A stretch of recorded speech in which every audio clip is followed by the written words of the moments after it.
Hello everyone. So here again I am with some nomenclature, some heterocyclic compounds and we will study the nomenclature of these heterocyclic compounds. इसको हम पिछले video lecture में भी देख चुके हैं पर अभी हम इसको फिर से एक बार क्विक रिवीजन देंगे और इस वीडियो लेक्चर में this monocyclic rings fuse rings के अलावा हम नॉमेनक्लेचर आज सीखेंगे ब्रिज्ड हेटेरोसाइक्लिक कंपाउंड्स की भी, क्योंकि इसके बेसिस पे भी क्वेश्चंस एग्जाम में आ जाते हैं, ये भी आपके सिलेबस में मेंशन्ड है। तो एक बार इसको क्विक रिवीजन दे देते हैं। तो अभी आप क्या करोगे, मेरे साथ साथ अपनी नोटबुक्स को लो और इन सबको मेरे साथ साथ सॉल्व करो, ठीक है ना। तो तभी पता चलेगा कि आपको ये नॉमेनक्लेचर आई है या नहीं आई है, क्योंकि सिर्फ वीडियो देखने से नॉमेनक्लेचर नहीं आने वाले, हमें साथ साथ में क्या करना पड़ेगा, आज इसकी प्रैक्टिस भी करनी पड़ेगी। तो स्टार्ट करें। तो ये बेटा देखो, ये सब क्या है, ये सब मोनोसाइक्लिक रिंग्स हैं, हेटेरोसाइक्लिक रिंग्स हैं क्योंकि हेटेरो एटम्स प्रेजेंट हैं। और जब हमने मोनोसाइक्लिक रिंग्स की नेमिंग करनी है, सिस्टमैटिक नेमिंग करनी है, तो सबसे पहले तो हमारे लिए बहुत इंपॉर्टेंट है कि हम उसमें प्रीफिक्स को देखें, हम इसको स्टेम को देखें। प्रीफिक्स क्या होता है, मेरे साथ साथ आप रिकॉल करोगे बेटा। प्रीफिक्स में हम देखते हैं कि कौन सा हेटेरो एटम प्रेजेंट है, और स्टेम में हमें क्या देखना है, हमें देखना है साइज ऑफ रिंग, और हमें देखना है कि रिंग सैचुरेटेड है या अनसैचुरेटेड है। तो ये दो चीज़ें हमने देखना है, हम इनकी नेमिंग कर सकते हैं। सिंपल वाले से शुरू करते हैं। चलो, आपको ये सब आता है, 5 मिनट्स लगाएंगे, सारी नॉमेनक्लेचर हो जाएगी। रिकॉल करो साथ साथ में। ऑक्सीजन के लिए क्या लगाते हैं बेटा, ऑक्स लगाते हैं। क्या लगाते हैं, ऑक्स। वैसे तो ऑक्सा होता है, हमें पता है एक को तो क्या कर देना, रिमूव कर देना। तो ये क्या बनेगा, ox. 3 membered ring fully saturated, तो क्या लिखते हैं, आयरेन। क्या लिखते हैं, आयरेन, राइट। अब मेरे यहाँ पर क्या लिखा हुआ है, अब यहाँ पर ये नाइट्रोजन हेटेरो एटम है, 3 मेंबर रिंग है, इसके लिए रूल थोड़ा सा क्या हो जाता है, चेंज हो जाता है। अब हम यहाँ पर जो स्टेम है वो आयरेन नहीं लगाएंगे। पहले तो नाइट्रोजन के लिए आपको क्या लगाना है, एज लगाना है। क्या लगाना है, एज। एजा लगाते हैं, ए को हटा दो बेटा। अगर नाइट्रोजन प्रेजेंट है ना, तो जो यहाँ पर हमने स्टेम यूज़ करना है ना, वो करना है आयरिडीन। क्या यूज़ करना है, आयरिडीन। तो ये क्या बन गया, एजाइरिडीन। अब यहाँ पर आ जाओ, ये भी क्या है, 3 मेंबर्ड हेटेरोसाइक्लिक रिंग। पहले तो हेटेरो एटम देखो क्या है, नाइट्रोजन। नाइट्रोजन के लिए क्या लगा दोगे, एज लगा दोगे। अब यहाँ पर जो मुझे स्टेम लगाना है वो क्या लगाना है, आयरीन लगाना है। बस अब स्टेम्स को याद रखो, प्रीफिक्स को याद रखो, नॉमेनक्लेचर तो मुश्किल है ही नहीं। यहाँ आ जाओ, इसको क्या लिखेंगे, ऑक्स। प्रीफिक्स है, 5 मेंबर्ड रिंग है, फुली सैचुरेटेड है, तो क्या लगाओगे, ओलेन। क्या लगाओगे, ओलेन लगाओगे, ठीक है ना। अब यहाँ पर आ जाओ, यहाँ पर क्या है, प्रीफिक्स जो यहाँ पर फोस्फा लगाएंगे, ठीक है ना। तो ये क्या है, ए को तो क्या कर देना है, हटा देना है। 5 मेंबर्ड रिंग है, अनसैचुरेटेड है, तो क्या लगाओगे, ऑल लगाओगे, तो फॉस्फॉल, ठीक है। अब आ जाओ यहाँ पर, ये क्या है हमारे पास, 6 मेंबर्ड हेटेरोसाइक्लिक रिंग है, अनसैचुरेटेड है, 2 हेटेरो एटम्स प्रेजेंट है, एक सल्फर है और एक क्या है, नाइट्रोजन है। टेबल याद है प्रीफिक्स का, यस याद होना चाहिए। तो किसको पहले नंबरिंग देंगे, 1 2 3 4। तो ये क्या बन गया, ये बन गया 1 4 थाई एज। और ये 6 मेंबर रिंग अनसैचुरेटेड, तो इसके लिए आप क्या लगाते हो, आप लगाते हो आइन। क्या बन गया, आइन। सेम मिलता जुलता मैंने यहाँ पर भी लिखा हुआ है हेटेरोसाइक्लिक कंपाउंड। इन दोनों में फ़र्क क्या है, नेमिंग डिफरेंट कैसे होगी। अगर आपके पास कोई ऐसी स्ट्रक्चर है, कोई ऐसी मोनोसाइक्लिक रिंग है जो कि जिसमें नॉन क्यूमुलेटिव डबल बॉन्ड्स हैं, तो बेटा जो पोजीशन अनसैचुरेटेड होती है उसको हम सैचुरेटेड होती है, जो पोजीशन सैचुरेटेड होती है उसको हम हमेशा क्या देते हैं, उसको भी हमें नेमिंग में इन्वॉल्व करना है। तो नेम अभी ये क्या बनेगी, मैं कर दूं ज़रा एटम्स की नंबरिंग पहले प्रेफरेंस ऑर्डर के बेसिस पे। क्या बनेगा, यहाँ पर ये सैचुरेटेड पोजीशन है नॉन क्यूमुलेटिव डबल बॉन्ड में, तो इसको मैं क्या लिखूंगी, इसको मैं लिखूंगी 2H, क्योंकि सेकंड पे आ रहा है ना ये सैचुरेटेड एटम, तो 2H। फिर बाकी सिंपल नेमिंग कर दो, क्या बना 1 3 थाई एज 1 3 नहीं 1 4 है, सॉरी नॉट 3, मेरी गलती, तुम लोगों ने पकड़ी कि नहीं पकड़ी, साथ साथ में कर रहे हो ना, hopefully you are doing it.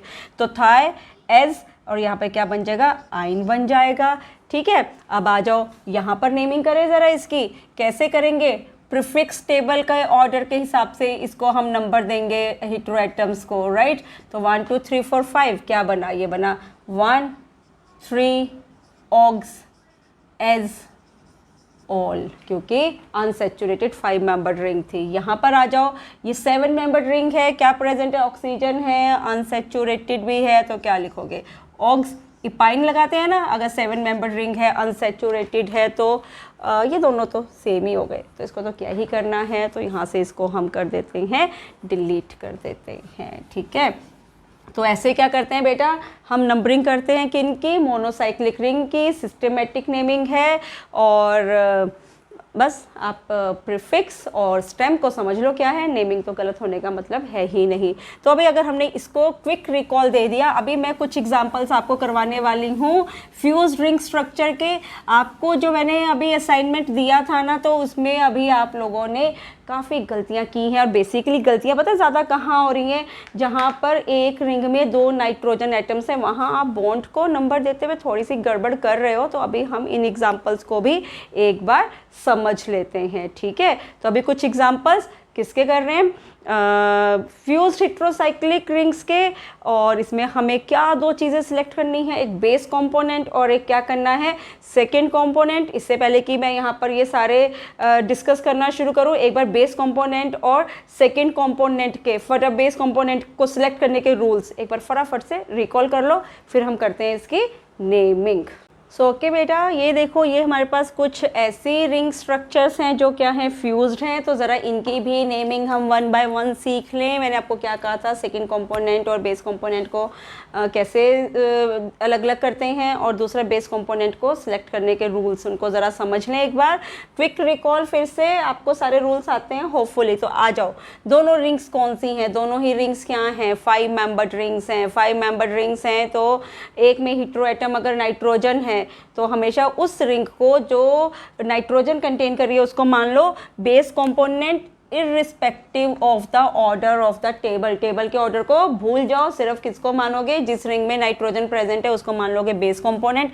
ये क्या बन जाएगा, सेकेंड कंपोनेंट बन जाएगा। नेमिंग करते हुए अगर किसी भी रिंग का ट्रिवियल नेम नोन है, याद रखो, तो हमें सिस्टमेटिक नेमिंग नहीं करना, हमें ट्रिवियल नेम से यूज करने हैं। तो करें जरा इसकी नेमिंग। आई नो दैट कि बेस कंपोनेंट को तो हमेशा हम मानते हैं A B C D E, और सेकेंड कंपोनेंट को हमेशा हम कैसे नेमिंग देंगे, अगर मैं इसको A B C D चला रही हूँ तो मैं इसे इसको नेमिंग करूँगी। आइटम्स को नेम करना है ना, 1 2 3 4 5, ठीक है। तो ऐसे करेंगे हम इसकी नेमिंग। तो ज़रा अब हम करें इसकी सिस्टेमेटिक नोमेनक्लेचर। जो सेकेंड कंपोनेंट है वो तो हमेशा क्या यूज़ होगा, वो यूज़ होगा हमेशा as a prefix. 5 member ring containing what, oxygen, क्या लिखोगे, फ्यूरो, क्या लिखोगे, फ्यूरो। अब यहाँ पर देखो, अगर ये जा रहा है, आपने बॉन्ड्स को क्या किया, ABC, तो दैट मीन्स कि नंबरिंग भी मेरी हम ऐसे ही ऑर्डर में लेंगे, ठीक है ना। जब नेमिंग करेंगे तब ऑर्डर तो ऑब्वियसली वही है जो लोकेंट की पोजीशन है, सिर्फ बॉन्ड को पोजीशन देते हुए जो बॉन्ड फ्यूज कर रहा है, दोनों फेसेस क्या होने चाहिए, सेम होने चाहिए, तब भी फ्यूजन होती है किसकी, 2 रिंग्स की, ठीक है ना। तो देखो अब यहाँ पर अगर मैं इसको नेमिंग दूँ तो ये क्या बनेगा, ये बनेगा मेरे पास 2-3B, क्या बनेगा 2-3B, और ये 5 मेंबर रिंग का ट्रिवियल नेम मुझे पता है क्या है, पाइरोल, तो मैंने यहाँ पर लिख दिया पाइरोल। अब आ जाओ सेकंड केस में, दोनों ही 5 मेंबर्ड रिंग्स हैं, पर यहाँ पर जो 2 हीट्रो एटम्स हैं दोनों सेम है, इस 5 मेंबर्ड रिंग में 2 हीट्रो एटम्स डिफरेंट हैं। तो ऐसे रिंग को सिलेक्ट करो जहाँ पर हीट्रो एटम्स की वैरायटी मिले। वैरायटी किस में मिल रही है, इसमें मिल रही है, तो इसको मैं क्या मानूंगी, बेस कंपोनेंट, इसको क्या मानेंगे, सेकेंड कंपोनेंट। बेस कंपोनेंट की लेबल कैसे, ऐसे लेबल, इसके बॉन्ड्स की लेबलिंग ABCDE। अब यहाँ पर मुझे नंबर्स देने हैं एटम को। देखो मैं नाइट्रोजन यहाँ से भी कर सकती हूँ शुरू, 1 2 3, मैं यहाँ से भी शुरू करूँ तब भी बनेगा 1 2 3, दोनों बार लोकेंट्स को पोजीशन 1 3 1 3 मिल रही है। मैं कहाँ से स्टार्ट करूँ, मैं वहाँ से स्टार्ट करूँगी जहाँ से जो बॉन्ड फ्यूज कर रहा है ना उनको भी नंबर्स क्या मिले, छोटे मिले। तो कहाँ से करूँ, ये बेटर है ना, ऑब्वियसली यहाँ से करूँगी तो इसको नंबर मिलेगा 1 2 3, यहाँ से शुरू करती तो मिलता 2 3 नंबर, इधर से शुरू कर रही हूँ ऊपर से तो 1 2 नंबर, तो ऑब्वियसली 1 2 वाले को क्या देंगे, प्रेफरेंस देंगे। तो 1 2 3, कुछ गलत तो नहीं किया, 1 2 3, फिफ्थ का है यहाँ पे, गलत बनाया ना, स्ट्रक्चर ही गलत बना दिया है, 4 बना दिए मैंने, यहाँ पे 5 बनाना था। ज़रा इसको रिंग को ठीक कर ले एक बार के लिए। आई एम करेक्टिंग इट बेटा, गलत हो रहा है ना वो, इसको भी ज़रा ठीक कर लें। क्या बनेगा यहाँ पर, nitrogen first second third position पे दिखाना है, वही करते हैं 1 2 3 4 5। क्या बना ये देखो अब, ठीक है ना। वहाँ पे फिर मैंने इसको यहाँ पर हमने क्या लिखा था, सल्फ़र। एक बार इसकी स्ट्रक्चर को देख लेते हैं। मैं बिल्कुल डिट्टो पिछले वाली स्ट्रक्चर ही ड्रॉ करती हूँ। आई डोंट वांट कि कुछ भी ऐसी गड़बड़ हो हमारे पास। नाइट्रोजन नाइट्रोजन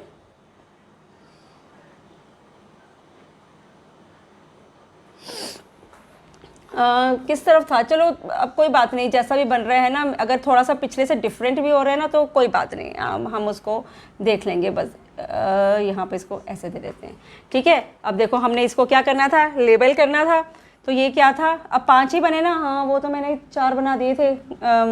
कर सकते थे नंबरिंग, उसको भी देख सकते थे, पर चलो ठीक है ना, क्योंकि प्रेफरेंस मुझे किसको देना था, यहाँ पर हम ऐसा रूल लगा रहे थे जहाँ प्रेफरेंस मुझे देना था वैरायटी को। तो वैरायटी तो देखना है तो दोनों का रिंग साइज सेम होना चाहिए, तो इसलिए वो एग्जांपल को मैंने डिस्कार्ड करके ये स्ट्रक्चर ड्रॉ कर दिया। चलो देखिए ज़रा, हो सकता है कि फ्यूजन थोड़ा सा गड़बड़ा जाए, कोई बात नहीं, पर कोई फ़र्क नहीं पड़ता। बस मुझे तो 5 मेंबर रिंग रखना था। मेरा ये बन रहा है ABCDE, ठीक है ना। और मैं यहाँ पर कहाँ से नंबरिंग करूँ, रिंग थोड़ा सा गड़बड़ा तो अच्छा चलो कोई बात नहीं, हम यहाँ से शुरू कर लेते हैं इसको। 1 2 3 4 5, कोई बात नहीं, ठीक है ना, रूल्स ही सीख रहे हैं हम तो।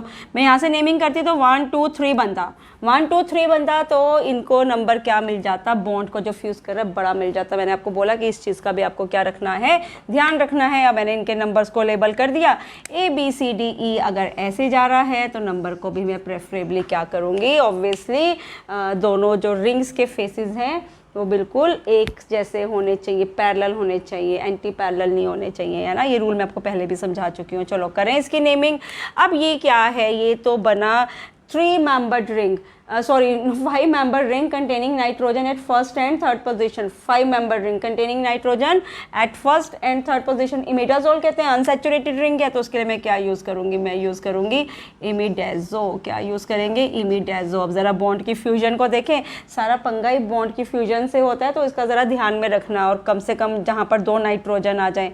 तो कैसे होगी फ्यूजन, रिंग ऐसे मूव कर रही है, तो yes I will write it as now 1 2 C। और ये क्या बना, इसका तो कोई भी सिस्टमेटिक नेम है ही नहीं, तो यहाँ पर तो मुझे सिंपल अपना systematic nomenclature, trivial name known नहीं है, ट्रिवियल नेम नोन नहीं है इसका, तो यहाँ पर मैं क्या करूँगी, सिस्टमेटिक नेमिंग करूँगी जी, ठीक है। जहाँ सिस्टमेटिक नेमिंग करना है वहाँ करना भी पड़ेगा। तो करो इसको 1 2 3, क्या बना, ये बना 1 3 thiazole, right, so simple. अब आ जाओ यहाँ पर, इनमें से भी सिलेक्ट करो बेस कंपोनेंट और second component. This is the base component, this is a second component. Rings को करो लेबल, बॉन्ड को ABCDE। ये कैसे मूव किया, ऐसे मूव कर रहे हैं ना, तो चलो देखते हैं इसको कैसे मूव करवाना है। मैंने क्या बोला, इसकी पोजीशन को तो हमेशा क्या रखना है, छोटा रखना है ना, जो बॉन्ड फ्यूज कर रहा है, तो ऑब्वियसली इस नाइट्रोजन से शुरू करेंगे।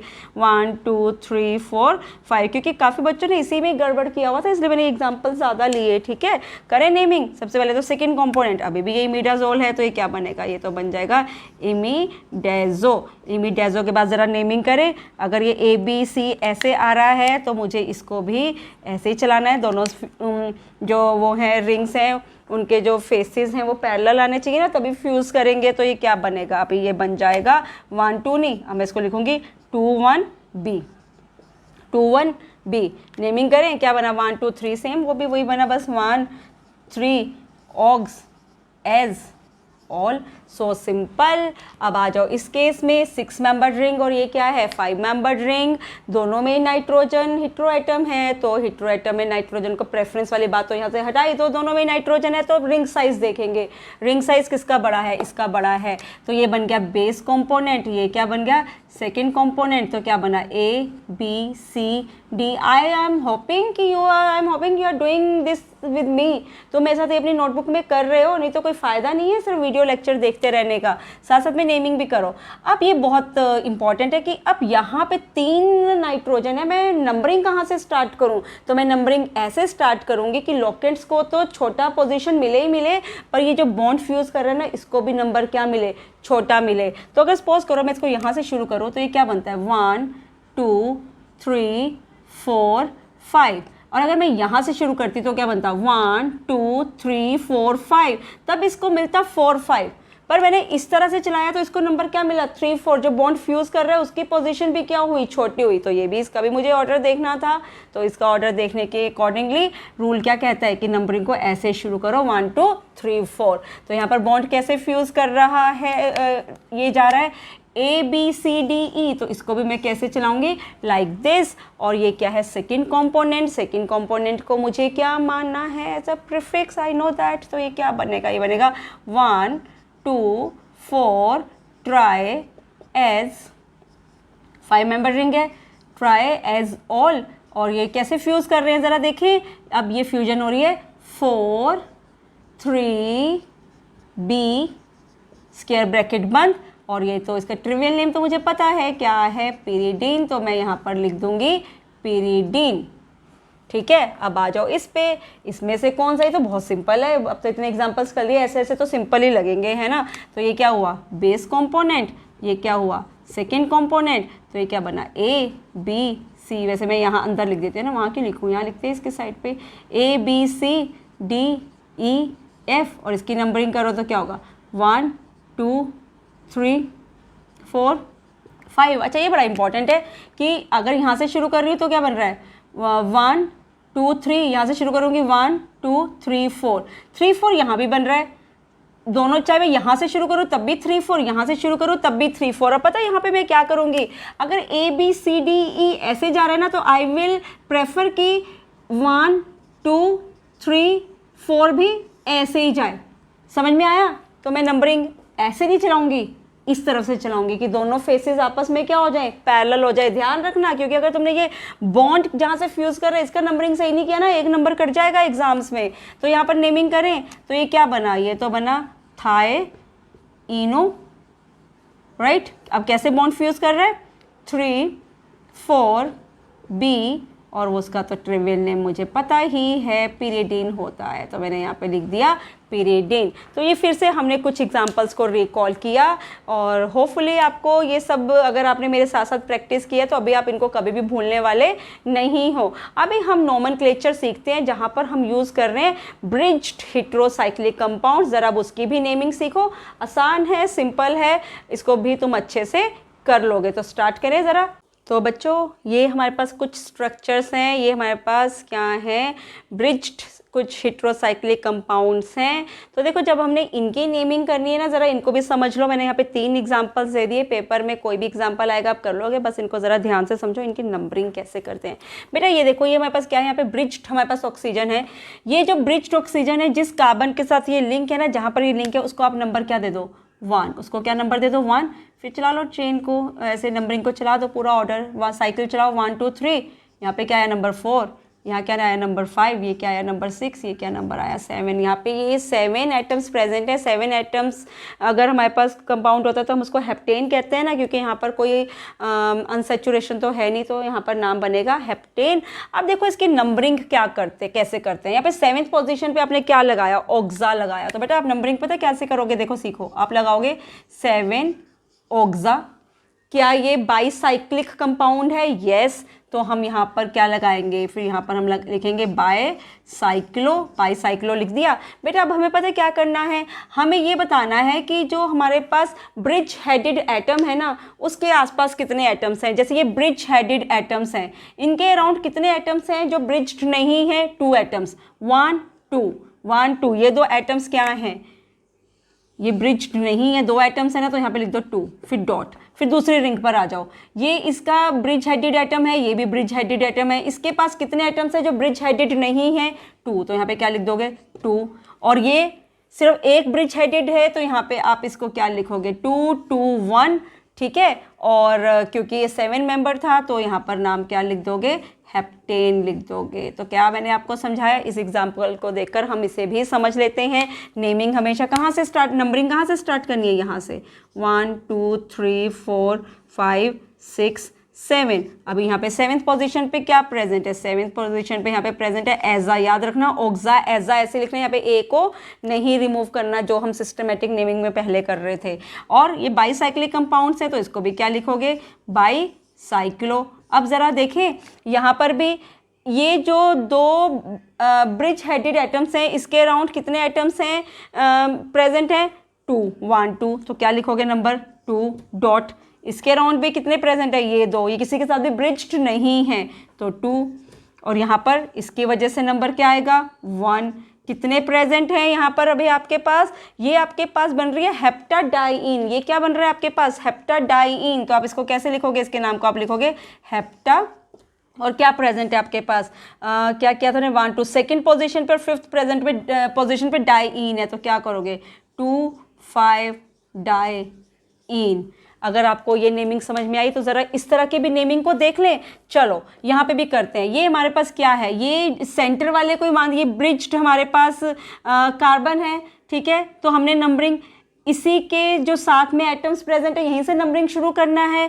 या तो मैं नंबरिंग यहाँ से शुरू कर सकती हूँ या मैं नंबरिंग यहाँ से शुरू कर सकती हूँ। मैं अपना ऑर्डर कैसे देखूँ, नंबरिंग यहाँ से करूँगी मैं। रीज़न पता है क्या है, क्योंकि यहाँ पर फिर जो ऑक्सीजन जो कि, हाँ अब मुझे थोड़ा सा पुराने वाला टेबल देखना पड़ेगा, प्रीफिक्स वाला। वहाँ ऑक्सीजन का नंबर नाइट्रोजन से क्या था, ऊपर था। तो जब आप यहाँ पे नंबरिंग करोगे ना तो हमें ऑक्सीजन को हमेशा लोएस्ट नंबर पे रखना है। तो इसलिए मैं अगर इस कार्बन से सिलेक्ट करती तो यहाँ पर तो ऑक्सीजन को 1 2 3 4 नंबर मिलता। मैं यहाँ से शुरू करूँगी तो ऑक्सीजन को सेकंड नंबर मिलेगा। तो 3 4 5 6 7 8 और इसको तो 9, सबसे लास्ट वाला नंबर। जैसे यहाँ पर सबसे लास्ट वाला नंबर ऑक्सीजन को दिया था, यहाँ पे नाइट्रोजन को। तो यहाँ पर भी सेंटर वाले कार्बन को जो ब्रिज बना रहा है उसको हम क्या करेंगे, हमेशा लास्ट में नंबर देते हैं, याद रखना। और ठीक है, और जो ब्रिज के साथ डायरेक्टली कार्बन अटैच्ड है, नंबरिंग हमेशा उन्हीं से शुरू होती है।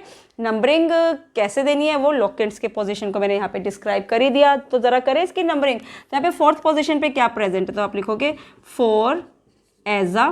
फिर सेकंड और 7th पोजीशन पे क्या प्रेजेंट है, डाईऑक्सा। तो 2 7 डाईऑक्सा, ठीक है। ऑब्वियसली बाईसाइक्लो तो लिखना ही लिखना है, बाईसाइक्लो।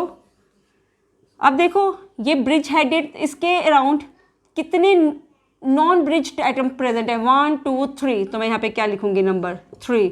इस तरफ भी आ जाओ, इस साइक्लिक स्ट्रक्चर पर भी आ जाओ। बाईसाइक्लो है पहली साइक्लिक, ये दूसरी साइक्लिक स्ट्रक्चर। इसके अराउंड भी कितने हैं जो किसी के साथ ब्रिज्ड ऐसे नहीं है, तो 1 2 3। तो इसको भी क्या नंबर दोगे, 3। यहाँ पे सिर्फ 1 तो 3 3 1। और कितने एटम्स हैं इसमें प्रेजेंट है जो रिंग में, 9। तो इसको हम क्या नाम देंगे, नोनेन। क्या नाम देंगे, नोनेन। तो बेटा ऐसे करते हैं हम इनकी नेमिंग। प्रैक्टिस करके देखो। बस आप ये देख लेना कि आपको सिर्फ नंबरिंग वहाँ से शुरू करनी है जो ब्रिज हेड, जैसे कोई यहाँ पर ऑक्सीजन था तो आपको जिस कार्बन के साथ अटैच्ड है उसी कार्बन को आपको क्या मानना है, नंबर 1 मानना है। तो ठीक है, हमने यहाँ पे इसको नंबर 1 माना।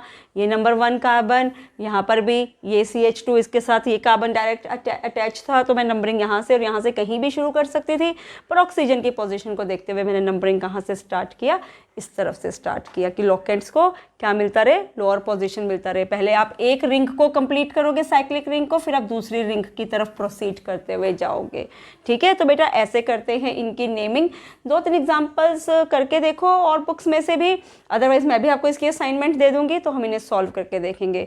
तो होपफुली आपको ये सारी नेमिंग बहुत अच्छे से समझ में आई होगी। इसके अलावा हमारे पास क्या है, इसके अलावा हमारे पास रिप्लेसमेंट नोमेनक्लेचर भी था। अगर मैं रिप्लेसमेंट नोमेनक्लेचर को थोड़ा सा रिकॉल करवा दूँ, रिप्लेसमेंट नोमेनक्लेचर में तो मुझे क्या देखना होता है, मुझे देखना होता है कि जो भी मेरी साइक्लिक कार्बन रिंग है उसको सिर्फ नॉर्मल आयुपिक नेमिंग के साथ नेमिंग देना है ना, और जो हेटेरोएटम है उसको क्या मान लेना है, प्रीफिक्स मान लेना है। कैसे, ज़रा एक एग्जांपल देख ही लेते हैं। अगर मैं इसकी नेमिंग करूं रिप्लेसमेंट नोमेनक्लेचर से, अगर यहाँ पे ऑक्सीजन प्रेजेंट नहीं होता तो आप इसको क्या कहते हैं, साइक्लोपेंटेन। यहाँ पर इसको क्या कह दोगे, यहाँ पे आप इसको कह दोगे ऑक्स साइक्लोपेंटेन,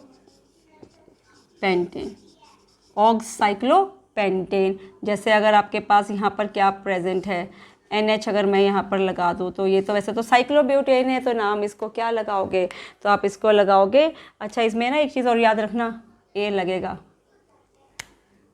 है ना, ऑक्सा साइक्लो। तो यहाँ पे क्या लगाओगे, यहाँ पे नाम दोगे तो क्या दोगे, एजा साइक्लोब्यूटेन।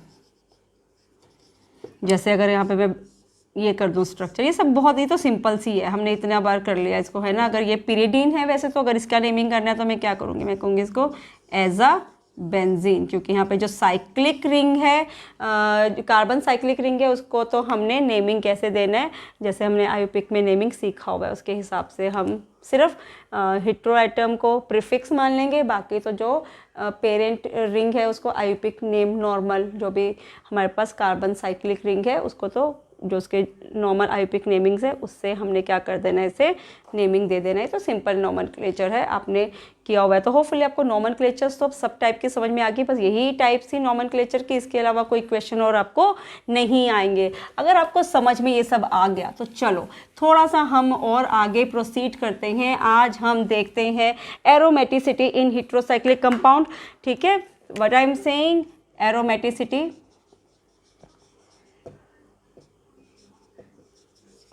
इन हेटेरोसाइक्लिक कंपाउंड्स। पहले तो मुझे ये पता होना चाहिए बेटा, हेटेरोसाइक्लिक जो एरोमेटिक कंपाउंड्स होते क्या हैं। बेटा एरोमेटिक कंपाउंड्स सबसे पहले तो इनकी मेन फीचर क्या होता है, they always have a planar structure, they always have a planar structure, and second they always follow which rule, Hund's rule follow करते हैं। ये